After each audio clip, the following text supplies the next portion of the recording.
through my words, that your words may be heard. And being heard may be believed, and being believed may be lived. Amen. Amen.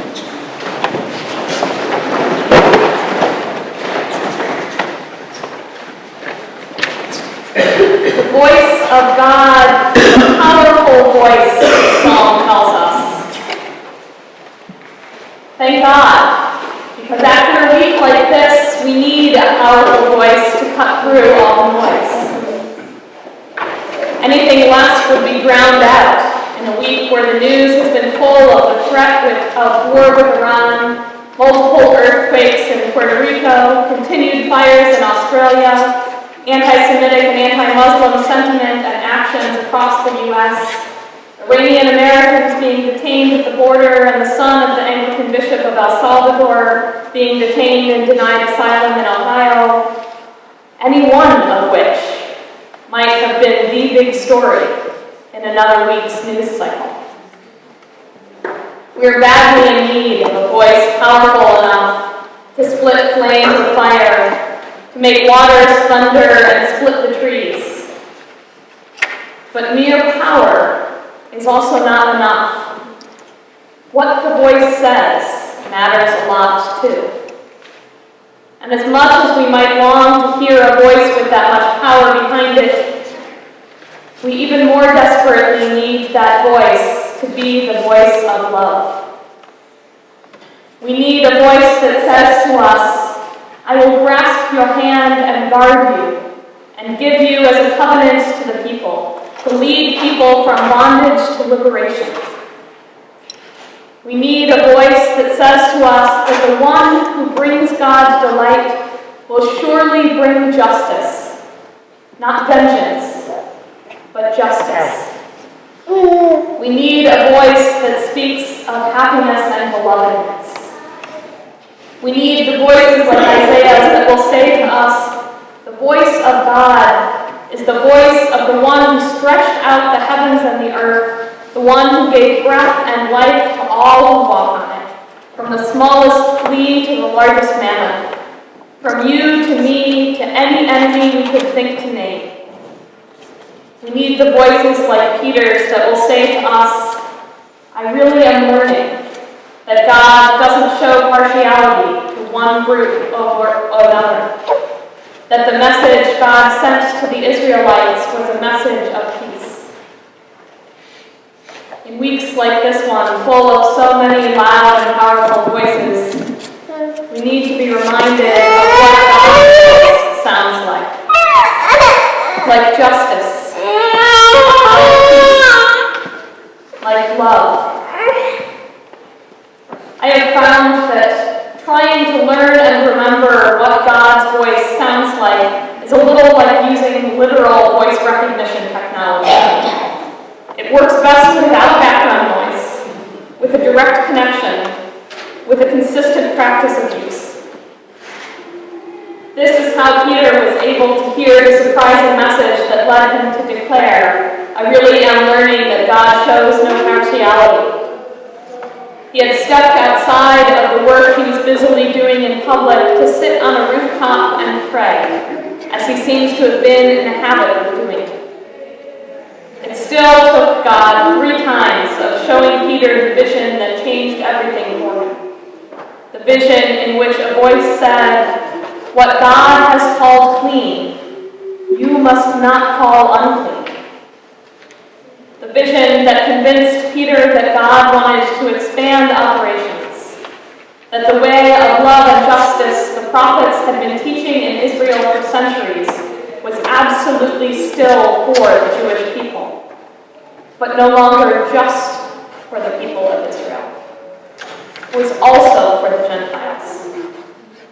Peter was able to understand that voice as the voice of God, in part because he was in the habit of listening for God's voice, and he knew something about what God's voice sounded like.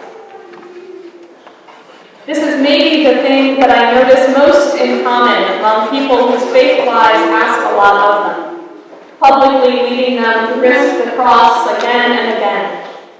People like Gene Robinson or Desmond Tutu or Martin Luther King. they know what God's voice sounds like. And so they can be brave enough to follow God even when all sorts of other voices around them are telling them mean or ludicrous or tempting things.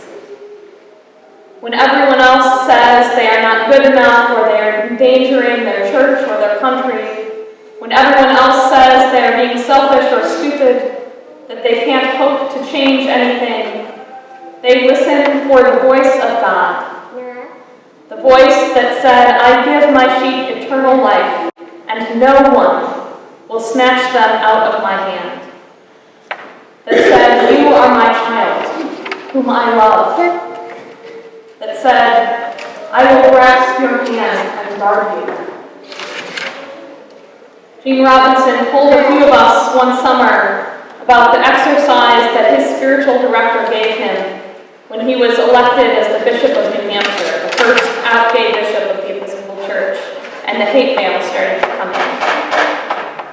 His spiritual director told him each day before he did anything else to imagine God's love flowing down from his head over his body and protecting him. He does this every morning now as a part of his morning prayers. It is how his spiritual engineer inside him helped him to strengthen his voice recognition skills. Reduce noise, try to listen, remember the direct connection, and then practice living by it. And so he is able to remember that no matter what anyone else says or what it feels like, he is God's beloved child. He knows his shepherd's voice and he follows it because he has practiced picking out that one voice from among the noisy crowd. It does not take a majority vote to hear the voice of God. It can take as little as one person. After all, Desmond Tutu was fond of saying one person and God constitute a majority. Had Jesus been the only one to hear God say, "This is my Son, whom I dearly love, I find happiness in him," it would not have made the voice any less God's or the message any less true. What it might have done is limited the reach of the message quite a lot. And from Isaiah to Matthew to Acts to Corinthians, God is pretty clear in Scripture that these kinds of voices and visions are not there just for the comfort of one person. Peter could tell that the voice was of God, but he was still bewildered and brooding over it until the Spirit said, "Go downstairs and listen to the visitors who have just arrived." God had spoken to a Gentile named Cornelius and told him to send for Peter. God had spoken to Peter and told him not to call anyone unclean. Each of them had correctly identified the voice of God. But until they acted on that voice, until they let themselves be sent to each other, until each of those messages came into the community to be put together, Peter was not yet ready to say, "I really am learning that God doesn't show partiality," and have Cornelius' whole Gentile household baptized in the name of Jesus Christ. Even after this powerful experience, we learn from Paul's letters to the Galatians that Peter tended to slide back into his comfort zone and away from the challenging message of inclusion that God had spoken to him. It took the presence of an unexpected community repeatedly sharing what God had spoken to them as well, for the message to take hold deeply enough with enough people that it changed the world forever. The voice of God is seen and heard and represented more fully. The more fully the community is gathered to show God forth. Not just the community of a particular church or even of the church, but the whole community of all God's people. My invitation to you today, as we pause here in the midst of the chaos around us, is to spend some time this week and this year training your ear. Most people don't ever hear God's voice in the same way that Peter or Jesus did, with a literal voice from heaven.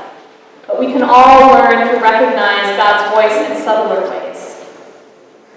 Spend time in prayer, listening.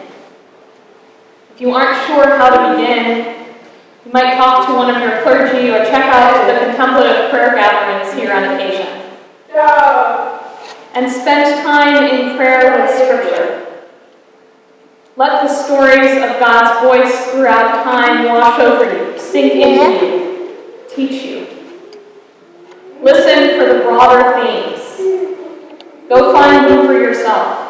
And if you find parts where God doesn't sound like you think God ought to sound, bring them back to the community. Ask others how they hear those pieces. Listen to how God is speaking to the others around you.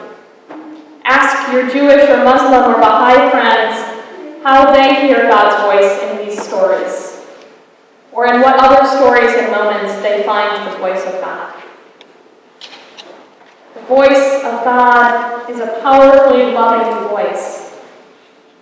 May we, like Peter, keep learning how to hear it and love it and follow its lead.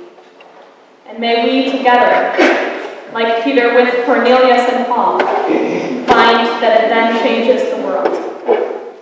Amen.